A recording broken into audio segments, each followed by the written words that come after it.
Hello বন্ধুরা, welcome to JP education. তোমরা অনেকেই জানো না যে জেনপাস ইউজি পরীক্ষা কারা দিতে পারবে, অর্থাৎ শুধুমাত্র কি সায়েন্স নিয়ে পড়া ছাত্রছাত্রীরা দিতে পারবে, না আর্টস নিয়ে পড়া ছাত্রছাত্রীরাও দিতে পারবে এই জেনপাস ইউজি পরীক্ষা। জেনপাস ইউজি অর্থাৎ বিএসসি নার্সিং এবং প্যারামেডিক্যাল এবং পেপার 1 এবং পেপার 2 বিএইচএ অর্থাৎ ব্যাচেলার ইন হসপিটাল অ্যাডমিনিস্ট্রেশন। তো জেনপাস ইউজি পেপার 1 পরীক্ষার সিলেবাসে কী কী রয়েছে, পরীক্ষার যে exam pattern, question pattern, scoring method কী রয়েছে, এবং পেপার 2 অর্থাৎ বিএইচএ পরীক্ষার সিলেবাসে কী রয়েছে, পরীক্ষা দেওয়ার জন্য কারা যোগ্য, পরীক্ষা কবে হবে, আজকের এই ভিডিওতে আমি তোমাদের সামনে তুলে ধরছি। পুরো ভিডিওটি তোমরা মন দিয়ে দেখে নাও, বুঝে যাবে যে জেনপাস ইউজি পরীক্ষা কাদের জন্য। দেখো, প্রথমেই আসি জেনপাস ইউজি পরীক্ষা 2025, যেটা West Bengal joint entrance board conduct করে OMR based common entrance examination JENPAS Yuji.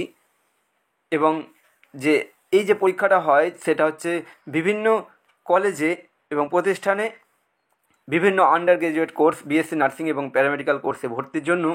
তো কী কী কোর্সে ভর্তির জন্য এই পরীক্ষা হয়, এখানে দেখো প্রথমেই আছে কি বিএসসি নার্সিং অর্থাৎ ব্যাচেলার অফ নার্সিং, তারপর বিপিটি অর্থাৎ ব্যাচেলার অফ সাইকোথেরাপি, তারপর BMLT bachelor of medical laboratory technology, BSc CCT BSc in critical care technology, BSc OTT অর্থাৎ BSc in operation theatre technology, তারপর বিএসসি পিটি অর্থাৎ BSc in perfusion technology, BSc PA অর্থাৎ BSc in physician assistant, BSc MMB অর্থাৎ BSc in medical microbiology, BVSO অর্থাৎ bachelor of vision science and optometry, তারপর দেখো BHA অর্থাৎ bachelor in hospital administration, তারপর BOT অর্থাৎ bachelor of occupational therapy, তারপর BSc RIT অর্থাৎ ব্যাচেলার অফ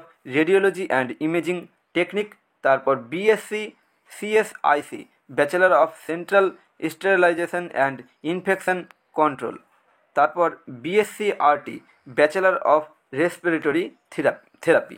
দেখো, এই যে 14টা বিভিন্ন কোর্স রয়েছে, এই 14টি কোর্সে অ্যাডমিশনের জন্য জেনপাস ইউজি 2025 এই পরীক্ষাটা নেওয়া হবে, জেনপাস ইউজি 2025, যার মধ্যে পেপার 1 এবং পেপার 2 থাকে। আমি আস্তে আস্তে আসছি। তো তার আগে দেখায় যে এই যে পরীক্ষার যে সম্ভাব্য ডেট সেটা রয়েছে আগামী 25শে মে 2025 রবিবার।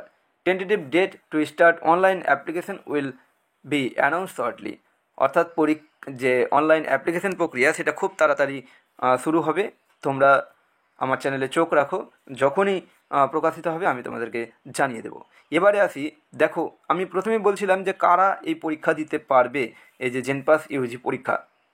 তো এইখানে তোমাদেরকে দেখাবো। তার আগে যে ইনফরমেশন বুলেটিন আমি আগের বছরের অর্থাৎ 2024-এর ইনফরমেশন বুলেটিন থেকে তোমাদেরকে দেখাচ্ছি। দেখো, বিএসসি নার্সিং যে পরীক্ষাটা হবে, বিএসসি নার্সিং পরীক্ষাটা শুধুমাত্র ফিমেল যে সমস্ত ক্যান্ডিডেট তারাই দিতে পারবে। Female candidate are eligible for admission in BSc nursing course in private college in, তারপর 1 নম্বরটাতে দেখো only female candidate are eligible for admission in BSc nursing course in government college under JENPAS UG. এটা 2024 সালে, তাই 2024 লেখা আছে। 2025 সালের যে ইনফরমেশন বুলেটিন সেটা এখনও প্রকাশিত হয়নি, খুব তাড়াতাড়ি প্রকাশিত হবে। তার মানে কি বিএসসি নার্সিংটা শুধুমাত্র ফিমেল ক্যান্ডিডেটদের জন্য, এছাড়া অন্যান্য যে কোর্সগুলো রয়েছে সেগুলো কিন্তু মেল ফিমেল উভয়।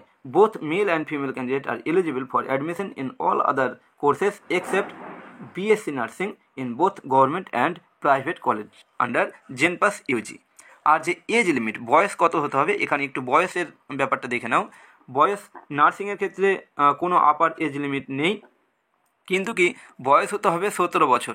ঠিক আছে, বয়সটা হতে হবে কত, 17 বছর হতে হবে। দেখো, for BSc nursing the applicant age must be at least 17 years, must be কি 17 ইয়ার্স অ্যাজ অন, এখানে 31 জুলাই 2024 ছিল। এবারে যে নোটিফিকেশান যে বেরাবে, যে ইনফরমেশন বুলেটিন বেরাবে, তাতেও লেখা থাকবে যে 17 বছর হতে হবে। আর other than BSc nursing the applicant age must be at least 17 years. তো বুঝতে পারছো যে বয়সটা কিন্তু হতে হবে 17 বছর হতে হবে, ঠিক আছে। আর আপার এজ লিমিট যেটা, সেটা হচ্ছে যে নার্সিংয়ের ক্ষেত্রে কোনো আপার এজ লিমিট নেই, কিন্তু বিভিএসও এইটার জন্য 35 বছর, আর BMLT সিসিটি OTT PT PA MMB বিএইচের জন্য 40 বছর, আর আইটি সিএসআইসিআরটি এদের জন্য এগুলো কোর্সের জন্য 40 বছর আপার এজ লিমিট। আর অ্যাকাডেমিক যে ক্রাইটেরিয়া, শিক্ষাগত যোগ্যতা কী লাগবে, এখানে দেখো নার্সিং কোর্সের ক্ষেত্রে আমি বলে দিই, নার্সিং কোর্সের ক্ষেত্রে যে বিএসসি নার্সিং কোর্সের ক্ষেত্রে যে ক্যান্ডিডেটকে উচ্চ মাধ্যমিক, এই যে দেখো, the candidate must be pass 10+2 examination from any recognised board or council. যারা এবছরে পরীক্ষা দিচ্ছ প্রত্যেকেই কিন্তু দিতে পারবে, কিন্তু যে কাউন্সেলিং প্রক্রিয়া তার আগে কিন্তু এই যে শিক্ষাগত যোগ্যতাগুলো কিন্তু পূরণ করে ফেলতে হবে। এখানে কী কী রয়েছে, যে candidate must pass the subject physics chemistry biology, যেটা বিএসসি নার্সিংয়ের ক্ষেত্রে পাস হতে হবে। আর মিনিমাম এগ্রিগেট মানে পার্সেন্টেজ কত, জেনারেল অ্যান্ড ইডাব্লিউএস এর ক্ষেত্রে 45% এবং SC ST OBC OBC B পিডাব্লিউডির ক্ষেত্রে 40%। তারপর candidate must pass in English 10+2 system pass হতে হবে। তারপর মিনিমাম যে aggregate in class 12 general and EWS SC ST OBC OBC B PWD এর ক্ষেত্রে নট অ্যাপ্লিকেবল। এটা ছিল বিএসসি নার্সিং। তারপর বিপিটি বিএমএলটি এগুলোর ক্ষেত্রে দেখো যে সিলেবাসটা রয়েছে, ফিজিক্স কেমিস্ট্রি বায়োলজি ইংলিশ, এগুলোতে পাস মার্ক থাকতে হবে। আর পার্সেন্টেজ 45% জেনারেল ইডাব্লিউএস ক্যাটাগরির জন্য, আর এসসি এসটি ওবিসির জন্য 40%। Candidate must pass in English, pass হতে হবে। তারপর মিনিমাম এগ্রিগেট ইন ক্লাস 12 এখানে নট অ্যাপ্লিকেবল। তারপর এইটা দেখো, এটা হচ্ছে বিভিএসওর ক্ষেত্রে যে কোয়ালিফিকেশান রয়েছে, সবাইকে উচ্চ মাধ্যমিক পাস হতে হবে। আর যারা এবছর পরীক্ষা দিচ্ছ তাদেরও কাউন্সিলিংয়ের আগেই পরীক্ষা দিয়েছো তাদেরও কাউন্সিলিংয়ের আগেই এগুলো যে ক্রাইটেরিয়া সেগুলো কিন্তু পূরণ করে ফেলতে হবে।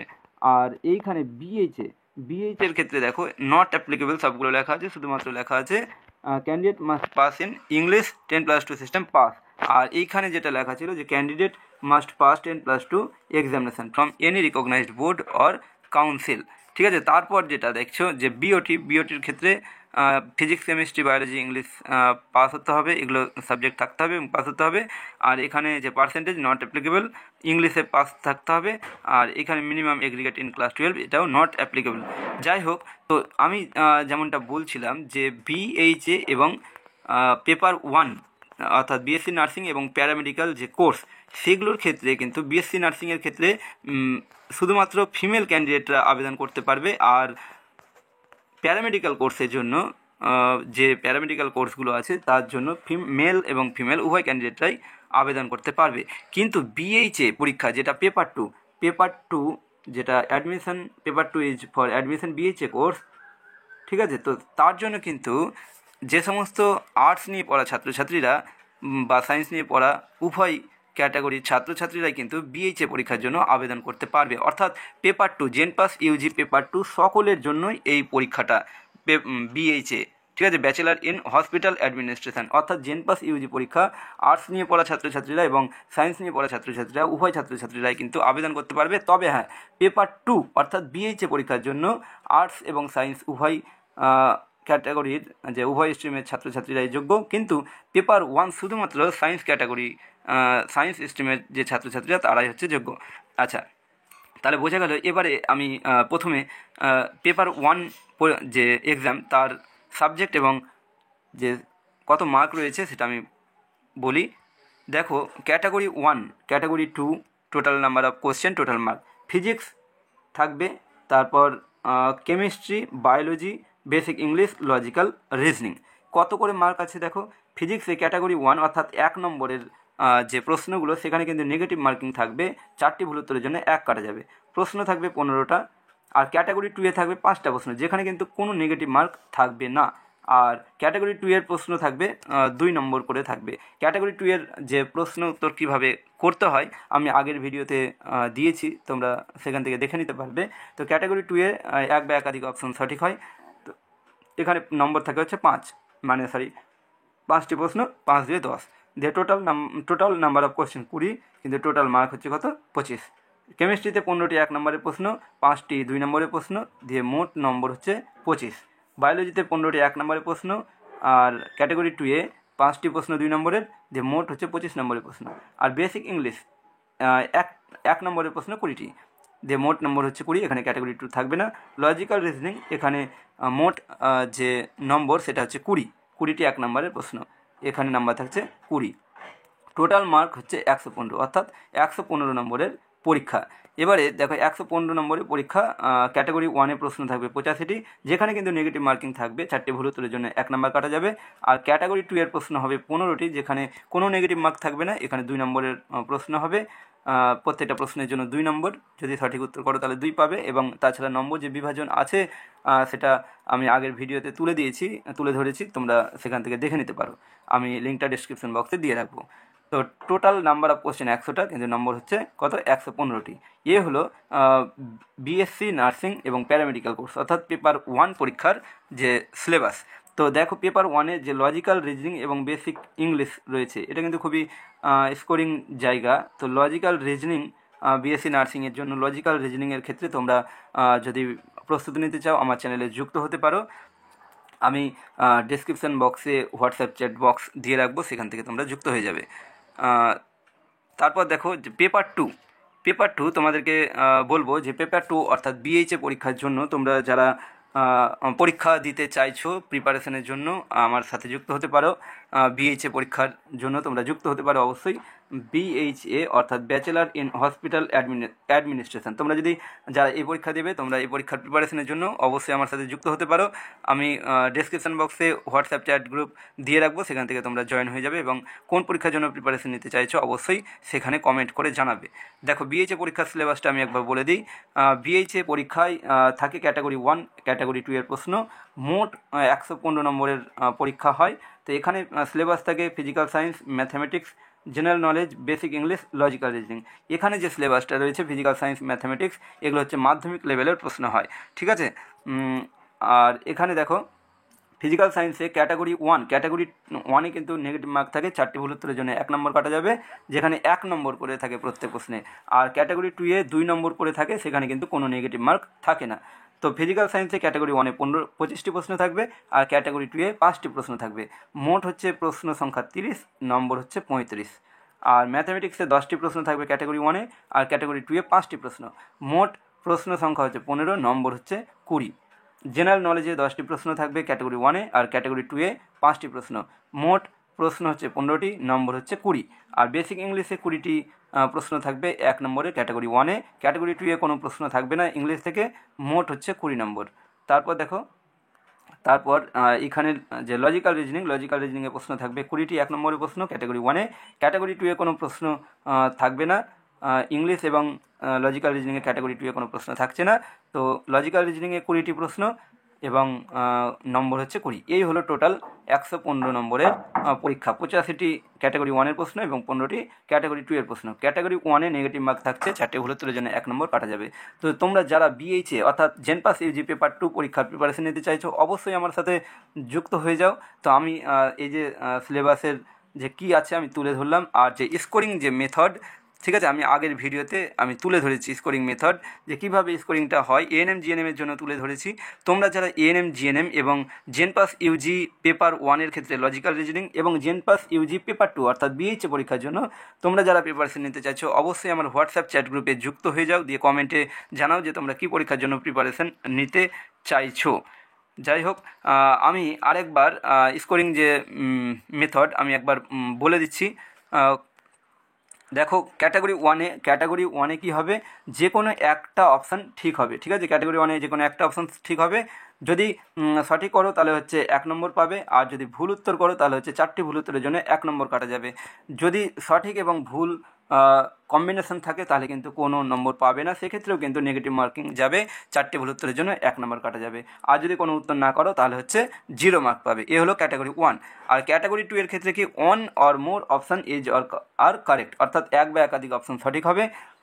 যদি তুমি সবগুলো সঠিক অপশান যদি গোল করো তাহলে হচ্ছে 2 নম্বর পাবে। আর যদি একটা সঠিক অপশানের সাথে ধরো একটা সঠিক option A B C D, এই ধরো 4টা অপশান, এবার এ বি সি ডি এই 4টা অপশান। এবার ধরো 4টা অপশানের মধ্যে সঠিক ছিল তোমার এ এবং সি সঠিক, কিন্তু তুমি গোল করলে কি, তুমি গোল করে দিলে ধরো এ এবং বি গোল করে দিলে, তাহলে কিন্তু তুমি সেক্ষেত্রে কোনো নম্বর পাবে না, নম্বর পাবে 0।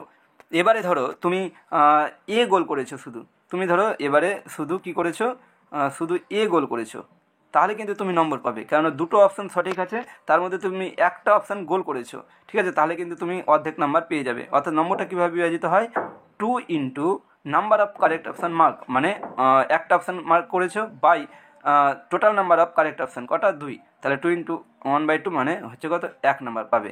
যদি এরকম হতো যে এ বি সি, এ বি সি তিনটা সঠিক, আর তুমি গোল করেছো এ এবং বি, এই দুটো গোল করেছো, অর্থাৎ দুটো সঠিক করেছো, তাহলে তুমি কত নাম্বার পাবে, 2 ইন্টু দুটো সঠিক বাই টোটাল নাম্বার, টোটাল যে অপশান সঠিক কত, 3, তাহলে 2 ইন্টু 2/3 মানে কত, 4/3, অর্থাৎ 1.33 এরকম তুমি নাম্বার পাবে। তো আমি আবারও বলে দিলাম যে কীভাবে নম্বরটা বিভাজিত হবে, এইভাবে কিন্তু নম্বরটা বিভাজিত হবে। তো যারা তোমরা জেনপাস ইউজি পেপার 1 লজিক্যাল রিজনিং এবং জেনপাস ইউজি পেপার 2 বিএইচএ এবং এএনএম জিএনএম পরীক্ষার জন্য প্রিপারেশন নিতে চাইছো, অবশ্যই আমার যে ডেসক্রিপশন বক্সে হোয়াটসঅ্যাপ চ্যাট গ্রুপটা দিয়ে রাখছি, সেখানে তোমরা যুক্ত হয়ে যাবে। তো এখন এই পর্যন্তই, দেখা হচ্ছে পরবর্তী ভিডিওতে। Thank you so much.